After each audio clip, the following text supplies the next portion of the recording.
தான் கணவனுக்கு துரோகம் பண்றாங்க, அதை பத்தி நீங்க பேசவே மாட்டேன்றீங்க அப்படின்னு சொல்றீங்க. அதாவது மனைவிகள் ஆலோசனையில வைக்கக்கூடிய விஷயம், என்னுடைய கணவர் ரொமான்ஸா நடந்துக்கல, அன்பா பேசல, என்னை பத்தி கேர் பண்றது இல்லை, அதனால நான் வெளியில ஒரு உறவை தேடி போனேன் அப்படின்னு சொல்றாங்க.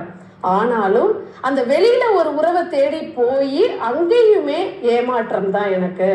அதாவது என்னுடைய பணத்துக்காகவும் என்னுடைய பொருள்களுக்காகவும் நான் என்ன அவங்களுக்கு நான் தேவைகள் நிறைவேற்றி கொடுக்குறேனோ அதுக்காக என்னை பயன்படுத்துறாங்கன்னு ஒரு கட்டத்துல புரிஞ்சதுக்கு அப்புறம் அதை விட்டு நான் வெளியில வந்துட்டேன் மேடம். குடும்பமும் கணவரும் தான் நிரந்தரம் வாழ்க்கையில அப்படின்றதையும் நான் புரிஞ்சுக்கிட்டேன் அப்படின்னு சொல்றாங்க.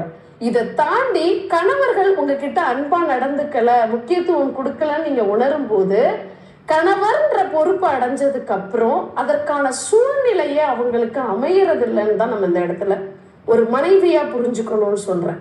உங்களுக்கு அது மாதிரி மனைவி இருந்தா கணவன்